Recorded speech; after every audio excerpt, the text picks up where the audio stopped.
어서오세요. 사람 사는 집입니다. 오늘은 가평 현장 탈탈 코멘터리 2편 골조입니다. 골조는 건축물의 뼈대를 말하는 건데요. 특히 이번 가평 현장 골조에서 다른 현장과 다른 조금 특별한 디테일로 한번 시공을 해봤는데요. 조금 더 튼튼하고 살기 좋은 집을 위해서 어떻게 시공했는지 같이 한번 살펴보겠습니다. 탈탈 코멘터리. 기초가 다 되고 그 뒤에 저희가 외부 설비라든지 기초 측면 방수 이런 것들은 다 작업이 됐는데요. 그거는 뭐 생략하고 바로 오늘 골조로 넘어가는데요. 자, 현장에 이렇게 목수분들이 와 계시고 목수분들이 쓰시는 톱다이가 만들어졌죠. 본격적으로 이렇게 현장 관리하는 데 필요한 현장 사무실 컨테이너도 들어오고요. 이렇게 자재가 들어와서 현장에서 하역 작업까지 마무리가 됩니다. 그러면 제일 먼저 토대 작업을 하죠. 많이 보셨을 텐데 방부목으로 이렇게 토대를 잡고요. 이 볼트 간격은 저희가 1200으로 잡고 하고 있고요. 원래는 기준은 1800인데 요새는 대부분 또 많이들 1200으로 하십니다. 방부목에다가 볼트를 체결을 해서 이제 토대를 잡아주고요. 이 토대를 붙일 때 기초 면 상태가 레벨이 잘 맞으면 딱 밀착이 되는데 그렇지 않으면 이렇게 뜨게 되거든요. 이렇게 뜨면은 여기에다가 이제 뭐 쐐기를 박아서 하는 데도 있고, 근데 요새는 대부분 또 이제 상향 평준화가 되는 분위기라서 레벨을 최대한 맞춰서 하려고 합니다. 여기 현장은 사진 보시다시피 뜬 부분이 거의 없이 이렇게 잘 밀착이 되게 나왔고요. 약간 높거나 낮은 부분들은 이렇게 그라인더로 갈아내거나 조금 더 필요하다 하면은 무수축 몰타를 채워서 그렇게 맞춰줍니다. 그리고 이렇게 줄자를 가지고 레이아웃을 하고 그 위에 방부목을 딱 놓는 거죠. 그래서 이 방부목을 놓고 나면 이 집의 그 방의 구획이 딱 보입니다. 그래서 방이 크기가 이 정도 되는구나, 거실은 이 정도 되는구나, 눈으로 대략적으로 확인하실 수가 있고요. 배관이 올라오는 부분들은 이렇게 잘 따서 앉힙니다. 그리고 바텀 플레이트가 될 토대목들을 하나 둘 또 올려주고요. 그리고 레벨을 지금 확인하고 있죠. 이 현장 같은 경우는 레벨 차이가 그렇게 많지 않았기 때문에 그 토대에 놓은 나무에서 레벨을 맞춰서 대패로 밀어주는 식으로 진행을 했습니다. 기준에 맞춰서 디지털 레벨로 몇 미리가 차이 나는지 확인을 하고 거기에 이제 줄을 띄워서 대패질을 해줍니다. 나무가 이렇게 수북하게 쌓인 거는 여기가 지금 높았다는 얘기겠죠. 높았으니까 그만큼 많이 대패질을 해준 거고, 대패질을 다 하고 난 상태는 이 정도의 모습이 나옵니다. 지금 보시면 이렇게 대패 톱밥들이 나와 있는데 조금 많이 깎았나 봐요.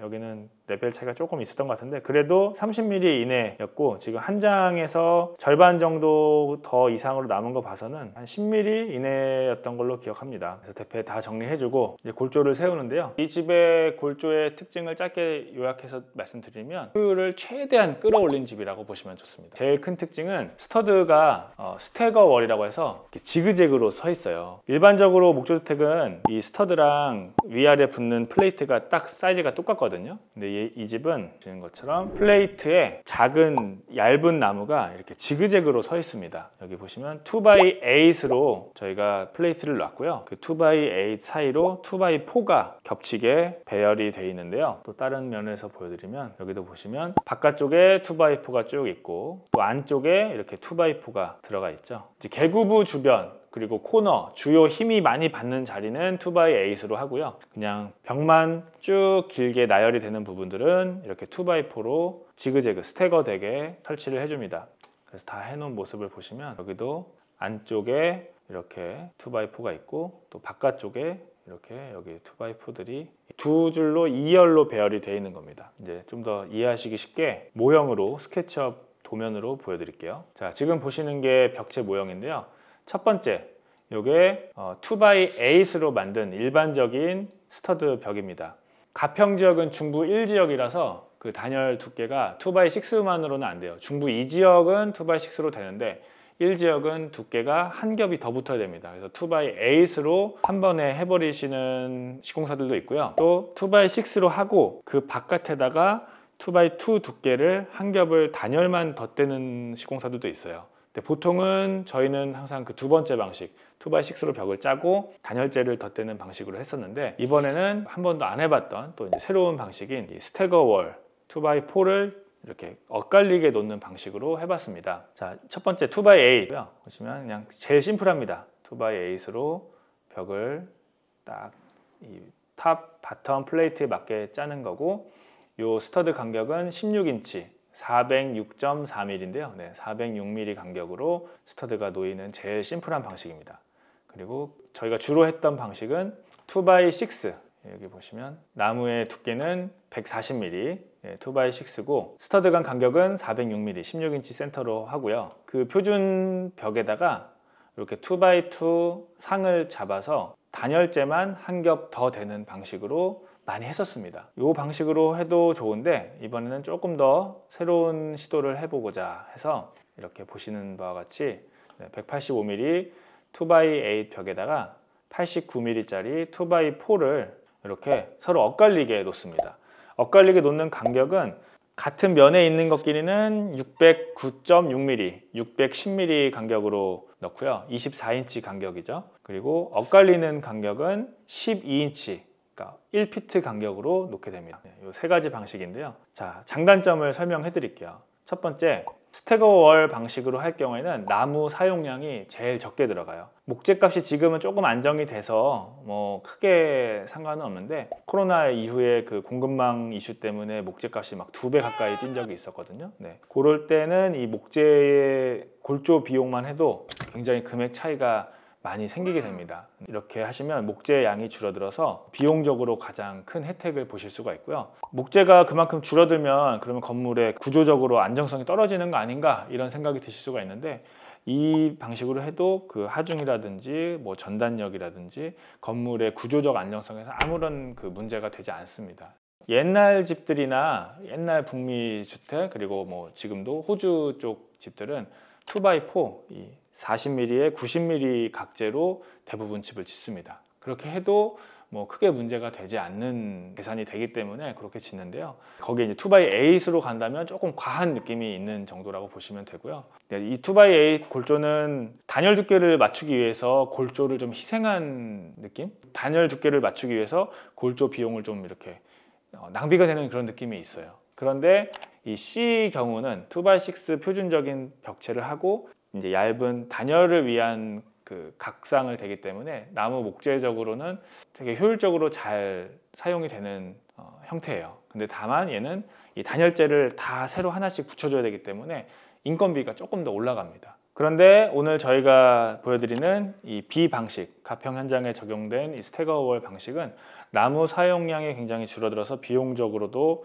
아낄 수도 있고, 단열적인 측면에서도 열교가 전혀 생기지 않는 성능을 나타낼 수가 있어서 굉장히 장점이 많습니다. 단열적인 측면을 이제 말씀을 드리면, 열화상 카메라를 보시면 추운 겨울에 이 나무 스터드가 있는 선을 따라서 바깥에 찬 기운이 열교, 열의 다리라고 하는데요. 열교 현상이 나타나는 것들을 볼 수가 있죠. 그래서 이 차가운 기운이 안쪽까지 전달이 되는 겁니다. 근데 이렇게 저희가 지금까지 많이 했던 C 방식으로 하시면 열교되는 것들을 한번 바깥에서 막아주기 때문에 이쪽 거 도면을 보여드릴게요. 이렇게 돼 있습니다.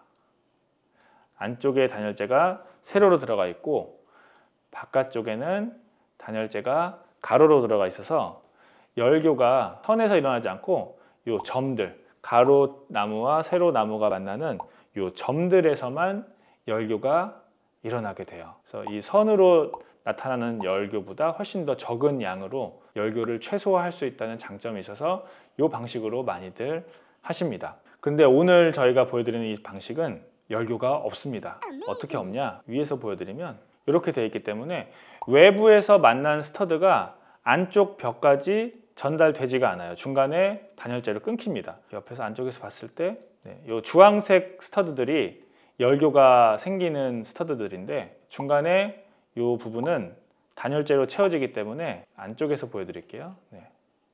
이렇게 스터드가 지금 여기 있잖아요. 이 스터드는 안쪽에서 보시면 이 위치에 있어요. 얘와 얘 사이에 가운데 있기 때문에 열교가 될 수가 없습니다. 이 지금 단열재가 한 층이 이 스터드가 닿는 면을 완전히 단열을 하고 있기 때문에 열교가 생기지 않죠. 열교가 생긴다면 이 탑 플레이트와 바텀 플레이트만 생길 뿐입니다. 근데 그거는 뭐 구조상 모든 ABC 모든 형태가 그 부분은 열교가 생길 수밖에 없고요. 그래서 이거 제가 계산을 해봤어요. 계산을 해봤더니 목재 사용량은 B 방식이 100%라고 하면 C 방식 6에다가 2x2를 붙인 게 133, 33% 정도 더 많이 들어가고요. 그리고 2x8으로만 짠 A 방식은 52%가 더 많이 들어갑니다. 스태거월 방식 1이라고 하면 1.3배, 1.5배 정도의 나무가 더 스터드에 들어가게 돼요. 근데 이거는 꽤 큰 치수라서 30%, 50%면은 꽤 큰 치수이기 때문에 요거는 비용적인 어떤 체감이 될 정도고요. 그 안에 들어간 단열재 양도 한번 제가 비교를 해봤거든요. 단열재 양을 비교를 해봤을 때 B 방식, 오늘 지금 소개해드리는 이 방식이 3% 더 들어갑니다. 단열재는 조금 미미해요. 그리고 2x8 방식이 2% 더 들어가고요. 2x6에 2x2 가로상을 댄 게 기준이라고 보시면 됩니다. 그래서 단열재는 그 양은 차이는 미미하지만 열교되는 부위가 아예 없어진다는 점, 그리고 구조목의 사용량이 줄어든다는 점, 나무를 그만큼 덜 베면 된다는 의미에서는 좀 더 친환경적인 집이라고 볼 수도 있겠죠. 좀 더 코스트도 내리고 나무도 덜 베는 그런 구조 형태입니다. 이익을 제일 많이 남기고 현장을 빠르게 진행을 하려면 A 방식으로 많이들 하시고요. 조금 더 단열에 신경을 쓰는 디테일로 하실 경우에는 C 방식으로 제일 많이 하십니다. 그래서 패시브 협회에 있는 디테일이라든지 패시브 협회 회원사들이 하는 방식은 주로 C 방식으로 하고요. 그냥 단열 그 법정 규정에 맞춰서 빨리 현장을 끝내야 되는 일반 목조주택 경우는 A 방식으로 하죠. 근데 이제 저희가 이번에 해본 방식은 C 방식보다 나무의 사용량은 줄어들면서 단열 효과는 조금 더 좋아지는 그런 방식이죠. 그래서 이런 스태거월 방식으로 벽체를 쭉쭉 세워 올라갑니다. 근데 제가 약간 이제 걱정이 되는 점은 전단력, 건물이 어긋나지 않게 딱 버텨주는 그 힘이 나무가 촘촘하게 합판에 박힐수록 더 강하긴 하거든요. 얘는 61cm 간격으로 나무가 합판에 박히고 일반적인 2x6는 406mm 간격으로 합판에 못질이 되는데 그 못의 양이 조금 더 튼튼하기 때문에 약간 이제 고층으로 짓는 집이라든지 2층 이상 3층 막 짓는 집이라든지 지진이 나는 그런 부분에서는 한 번 더 검토는 해봐야 되지 않을까. 근데 이 집은 단층에다가 위에 걸리는 하중도 별로 없고, 그리고 이제 추운 지역의 그 가평 지역의 단열 성능이 더 효과를 보는 지역이기 때문에 이 방식으로 했습니다. 코너라든지 창문 큰 개구부 주변 이런 데는 두꺼운 2x8, 또 못도 일반적으로 6인치 사이마다 해야 될 거를 여기는 4인치 사이마다 좀 더 촘촘하게 쏜다든지 두 줄을 쏘는다든지 이런 식으로 조금 더 전단벽 부분은 보강을 할 수는 있어요. 그래서 첫날, 둘째 날 골조가 다 된 모습이고요. 보시면은 이렇게 지그재그로 되어 있죠. 그리고 코너는 2x8이고 또 여기 창문 주변도 보시면 2x8으로 주요 힘이 받는 부분은 2x6보다 두꺼운 2x8으로 들어간 걸 확인할 수 있습니다. 그래서 벽체 골조가 완성이 다 됐습니다. 이제 지붕 석가래 작업이 남은 상태의 현장의 모습인데요. 이렇게 작업이 끝나고 다음날 아침에 딱 왔더니 골조가 물에 다 젖었어요. 현장에 이렇게 비가 많이 왔는데 뜨거운 감자죠. 이 골조가 물에 젖으면 되냐 안 되냐. 그래서 조금 더 신경 쓰게 짓는 시공사들이 이제 현장에 이제 골조가 시작이 되면 막 천막을 다 덮으시는데 그거는 너무 좋은 시공 디테일이긴 합니다만 저는 그렇게까지는 안 해도 된다라고 생각하는 사람입니다. 골조가 젖어도 마르면 돼요. 석고를 붙이고 기밀 작업을 해서 그 물이 안 빠져나가는 그 작업을 하기 전까지 이 골조가 물에 좀 젖더라도 금방 마릅니다. 이 나무들은 바람이 불고 햇빛이 비춰지고 하면 하루면은 금방 바짝 말라요. 대신에 이제 합판이 젖는 건 또 다른 문제입니다. 합판은 물을 먹으면 걔를 머금고 있거나 불거나 하기 때문에 저희가 이제 합판 작업을 할 때는 일기예보를 확인해서 비가 안 젖도록 최대한 하는데, 스터드를 세우고 석가래를 세우는 이런 뼈대 작업을 할 때는 비가 좀 맞아도 크게 문제가 안 돼요. 중간에 어떤 게 하나 휠 수도 있어요. 근데 그 휘는 거는 언젠가는 휠 애거든요. 오히려 걔는 빨리 드러나는 거예요. 그래서 그럴 때는 빼서 다시 멀쩡한 애로 바꿔주고 하면 오히려 이후에 발생할 화자를 미리 확인할 수 있는 효과도 있습니다. 그래서 비가 왔지만 이렇게 저희는 천막을 막 덮어두거나 그렇게 하지는 않았고요. 여기 보시면 합판은 비에 안 맞게 잘 덮어놓은 걸 볼 수가 있죠. 벽체가 끝나고 이제 석가래 준비 작업을 하는데요. 자, 지금 오전 중인데도 벌써 비가 다 이렇게 땅속으로 다 스며들고 나무들이 점점 밝게 말라가는 것을 보실 수가 있죠. 이날은 이런 주요 빔, 보호들을 이렇게 위치를 잡아주고 지붕 작업을 하기 위한 실링 조이스트, 천장 조이스트 작업을 해줬습니다. 이 조이스트의 역할은 지붕이 벌어지지 않도록 잡아주는 역할을 하는 거예요. 그래서 요새 이렇게 오픈형 천장들 많이 하시잖아요. 이렇게 위로 딱 지붕 모양이 다 노출되게끔 하시는 집들을 많이 하는데, 그런 집들은 벌어질 가능성이 조금 있는 구조라고 보시면 됩니다. 이렇게 천장을 그냥 다 막아버리면 디자인적으로는 조금 덜 개방감이 느껴질 수는 있지만, 구조적으로는 이 지붕이 이렇게 벌어지는 걸 확실하게 잡아주는 그 부재가 있기 때문에 조금 더 구조적으로 안정이 돼 있는 그런 형태라고 보시면 됩니다. 그렇다고 뭐 이렇게 오픈 천장된 집이 뭐 무너진다 이런 건 아니고요. 이 오픈 천장된 건 또 힘을 받는 비임을 걸어주면은 이게 처지지 않게 또 하는 방식이 다 있으니까, 대신에 비용이 조금 더 들어가죠. 실제적으로 마감할 때도 높은 작업을 해야 되기 때문에 시간이 더 걸리고, 그래서 이렇게 실링 조이스트 천장에다가 구조를 잡는 방식으로 하시면 시공도 빠르고 구조적으로도 안정이 되고 비용도 가성비 있게 하실 수 있는 골조의 형태입니다. 그래서 천장 조이스트 작업도 다 되고 요 미니 월까지 작업이 다 된 사진입니다. 요 날이 이제 아침에 비가 왔던 날인데요.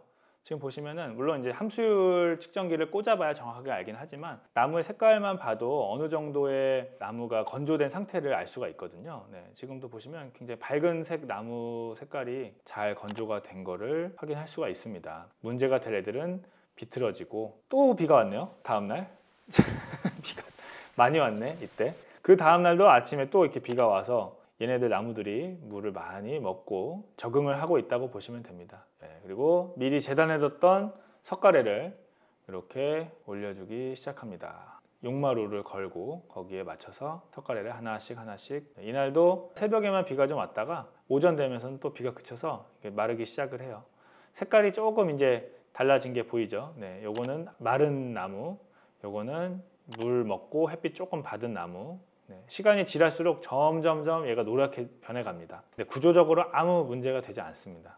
지붕 석가래까지 다 걸고 나면은 이제 합판을 이렇게 둘러주는데요. 지금 보시면 합판이 두 가지가 들어가 있어요. 맨 아래 기단부에는 일반 합판, 그 나무의 레이어를 가로로 한번, 세로로 한번, 가로로 한번, 세로로 한번 이렇게 적층을 한 다음에 꾹 눌러준 방식의 합판이고요. 두 번째는 이제 OSB 합판, 나무의 그 껍데기를 얇게, 조각들을 얇게 모아서 압착을 해서 쭉 붙여준 합판입니다. 일반적으로 OSB 합판을 가장 많이 쓰시는데요. 저희는 조금 더 물에 강하다고 하고 강도도 조금 더 강하다고 여겨지는 이 합판을 하부에다가 깔고요. 그 위로는 이제 일반적인 OSB 합판을 적용을 했습니다. 합판이 조금 더 비싸요, OSB보다. 근데 조금 더 비싸도 하부에 몰리는 그 습기에 잘 대응할 수 있는 합판을 아래다가 깔고 있습니다. 이 합판과 OSB도 굉장히 뜨거운 논란거리가 되는 주제인데요. 이것도 한번 다음에 영상으로 한번 만들어 보겠습니다. 일반적으로 경험에 의해서 봤을 때는 강도에서는 합판이 더 강해요. 못이 박히는 그 느낌이라든지 뽑을 때의 힘 드는 정도라든지 그 못이 탁 박힐 때 소리, 그리고 이렇게 무거운 거 올렸을 때 휘는 정도, 이런 거 볼 때는 합판이 조금 더 강도가 좋습니다. 그리고 비용도 합판이 OSB보다 조금 더 비싸요. 그래서 합판이 더 좋은 자재라고 저희가 이제 이렇게 말씀을 드리는데, 다만 합판은 이 OSB처럼 건축용으로 시험값이 정확하게 나와 있는 자료가 많지는 않습니다.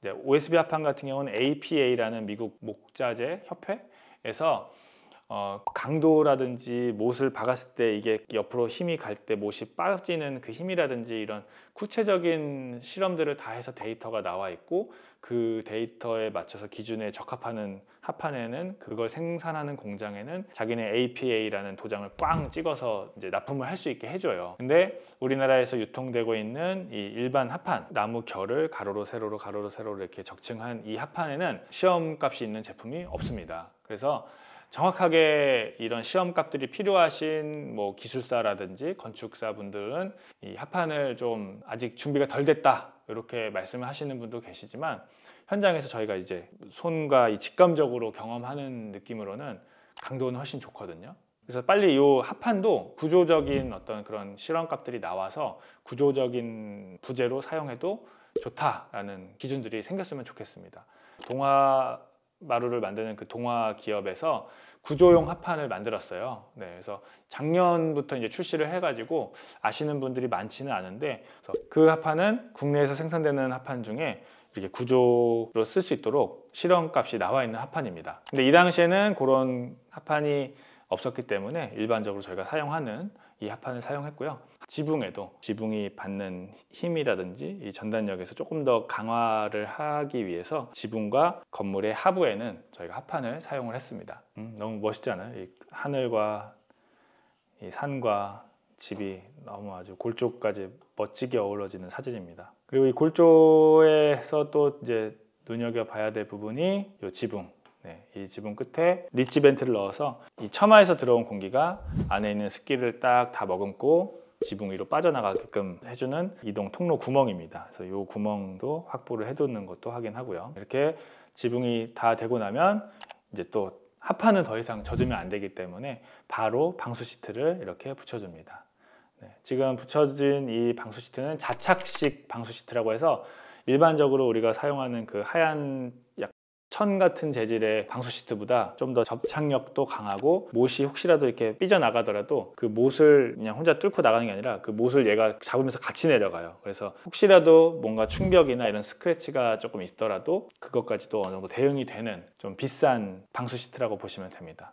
그리고 방수 시트를 보시면 지금 두 겹을 댔잖아요. 두 겹을 대는 이유는 이 처마가 굉장히 길기 때문에 겨울철에 눈이 많이 와가지고 그 눈이 갇히는 그 아이스댐 현상을 막기 위해서 이 처마가 나가는 길이만큼 이 자착식 방수 시트를 적용을 한 겁니다. 처마가 짧으면 그냥 한 줄만 대도 돼요. 근데 처마가 길면은 이렇게 두 줄, 그 처마가 나오는 만큼은 자착식으로 해주면 좋습니다. 안에서 볼 때는 이런 모양이에요. 그래서 비가 와도 이제는 비 젖지 않고요. 햇빛도 어느 정도 가려져서 더울 때 이 안에서 해를 피해가면서 이제 작업을 할 수 있는 환경이 됐습니다. 정면에서 봤을 땐 이런 모습이고요. 그리고 이 아래를 보시면 저희가 이제 건축주부들한테 저희 이런 거 꼼꼼하게 잘해요 라고 하는 부분들 중에 하나가 이렇게 기초와 골조가 만나는 부분, 여기가 벌레들이 가장 많이 다니는 통로 중에 하나입니다. 이 부분을 기밀하게 다 테이핑을 해서 막아 놓으면 벌레가 들어올 주 통로 하나가 사라져 버린 겁니다. 특히 땅에서 기어 올라오는 애들, 얘네들이 여기서 이제 기밀하지 않으면 겨울에 이 틈으로 따뜻한 공기가 살살살 새어 나오거든요. 그럼 그 온기를 느끼고 아 저기 가면 따뜻한가 보다 하면서 막 올라오는 거예요. 그래서 그 틈이 좀 벌어진 데 있으면 그 틈으로 쏙 들어와서 내 방까지 들어오는 거죠. 근데 여기를 이렇게 다 막아버리면 공기가 나가지 않기 때문에 집 자체도 굉장히 온기를 손실하는 양이 줄어들고 그리고 여기에 접근 자체를 하지 않는 그런 집이 되는 겁니다. 근데 이게 별거 아닌데 이 테이프도 좀 비싼 테이프긴 해요. 그런데 요거를 이제 시공하는 사람이 붙어 있기 때문에 품이 더 올라가는 거죠. 인건비가. 근데 벌레가 없는 집을 원하신다면 요거 정도는 드리는 비용에 비하면 효과가 어마어마하게 좋은 시공이죠. 이제 남은 건 외벽 투습 방수지가 남았습니다. 이 상태에서 비가 오면 지붕은 안 젖지만 벽은 합판에 젖잖아요. 네, 물이 먹기 때문에 이렇게 투습 방수지를 둘러줍니다. 이 현장 같은 경우는 이 스카이텍이라고 하는 열반사 투습 방수지가 적용이 됐어요. 이거는 일반 그냥 싸구려 열반사 단열재가 아니고요. 여기에 미세한 그 구멍들이 있어서 습기 배출구가 있는 투습 방수 성능을 가진 열반사 투습 방수지입니다. 그래서 이렇게 집을 돌면서 투습 방수지를 붙여주고요. 이걸 붙이고 나면 태양열에서 오는 그 복사열이 차단이 되기 때문에 여름에 굉장히 이제 시원한 효과를 누릴 수가 있죠. 그래서 이렇게 투습 방수지까지 두르고 나면 이제 골조가 끝났다라고 말을 합니다. 보통 이제 목수팀에서 아 골조 끝났어라고 하면 이렇게 지붕 다 씌우고 방수 시트까지 덮고 투습 방수지까지 딱 돌려서 이 상태로 비가 와도 건물에 특별하게 문제가 되지 않는 상태까지 만들어 놓은 거를 골조가 끝났다고 합니다. 가평 현장 골조 이렇게 마무리가 됐고 다음 시간에 유틸리티들, 설비, 전기, 창호, 보강 철물 이런 작업들 같이 한번 살펴보도록 하겠습니다. 오늘도 시청해 주셔서 감사하고요. 다음 시간에 또 만나겠습니다. 들어가세요.